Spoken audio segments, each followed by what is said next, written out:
বাংলা বর্ষবরণ উদযাপনের মাত্র একদিন আগে নজিরবিহীন ঘটনা সাক্ষী হলো চারুকলা। পহেলা বৈশাখের আনন্দ শোভাযাত্রার জন্য নির্মিত ফ্যাসিবাদের মুখাকৃতির ভরে আগুন দিয়েছে দুর্বৃত্তরা। এ সময় শান্তির প্রতীক পায়রাও আংশিক ক্ষতি হয়। এই ঘটনাকে রহস্যজনক হিসেবে উল্লেখ করে তদন্তে নেমেছে পুলিশ। আলাদা তদন্তে নেমেছে ঢাকা বিশ্ববিদ্যালয় কর্তৃপক্ষ। দীপন দেওয়ানকে সাথে নিয়ে আরো জানাচ্ছেন বিপুল দেবরায়। বাংলা নববর্ষ 1432 বরণে চলছে ক্ষণগণনা। আনন্দ শোভাযাত্রার জন্য প্রায় প্রস্তুত চারুকলা প্রাঙ্গণ। ঠিক সেই মুহূর্তে ঘটেছে অঘটন। দুর্বৃত্তের দেয়া আগুনে পুড়ে গেছে অন্যতম মোটিভ ফেসিবাদের মুখাকৃতি। রবিবার ভোর 5টার দিকে মোটিভটি পুড়িয়ে ছাই করে দেয় দুর্বৃত্তরা। এটি নির্মাণ করা হয়েছিল স্বৈরাচার সরকার প্রধান শেখ হাসিনার অভয়বে। ওই সময় ভালোই ছিল। আমরা সকাল 8টায় আসি, রাত 10টা বাজে জায়গা 10টা বাজে সময় গেছি। এখানে অনেক মোটামুটি লোক ছিল, স্টাফরা ছিল, কিছু লোক ছিল, বাইরের যারা আসলো আর কম ছিল। আস্তে আস্তে 10টার আগে বাইরে জায়গা, আর আগে অনেক লোক ছিল।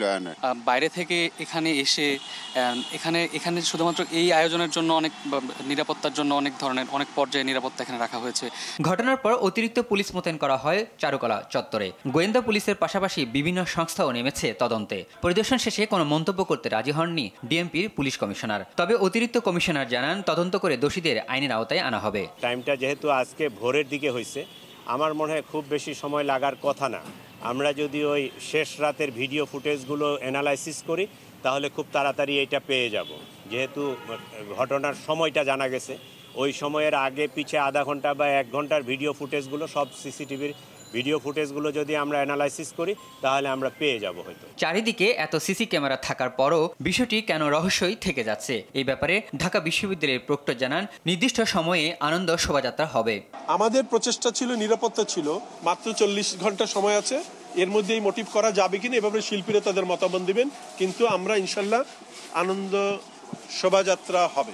আয়োজকরা জানান প্রতিকৃতিতে আগুন দেয় শোভাযাত্রায় ফেসিবাদ প্রদর্শনের স্বপ্ন পুড়ে গেল। ফেসিবাদের মুখাকৃতি জ্বালিয়ে দেওয়ার মধ্য দিয়ে ফেসিবাদের প্রতি মানুষের যে ঘৃণা এবং বাংলাদেশের মানুষ এই ফেসিবাদকে উৎখাত করার জন্য যে আত্মত্যাগ করেছেন, সেটাকে কোনোভাবেই এই ফেসিবাদ পুনঃপ্রতিষ্ঠার যে স্বপ্ন, সেটা তাদের একটা অলীক স্বপ্নই থাকবে। পুড়ে যাওয়া প্রতিকৃতি 2 দিনের মধ্যে পুনর্নির্মাণ করা সম্ভব নয় বলে জানায় চারুকলা অনুষদ। এই ধরনের স্ট্রাকচার মিনিমাম আমরা কিন্তু 20 দিন আগে শুরু করেছি, যেটা 20 দিনে সম্পন্ন করা সম্ভব নয়, বা হচ্ছে সেটা 1 দিনে বা 2 দিনে বা 24 ঘন্টায় সম্ভব না। বিপুল দেবরায়, RTV, ঢাকা।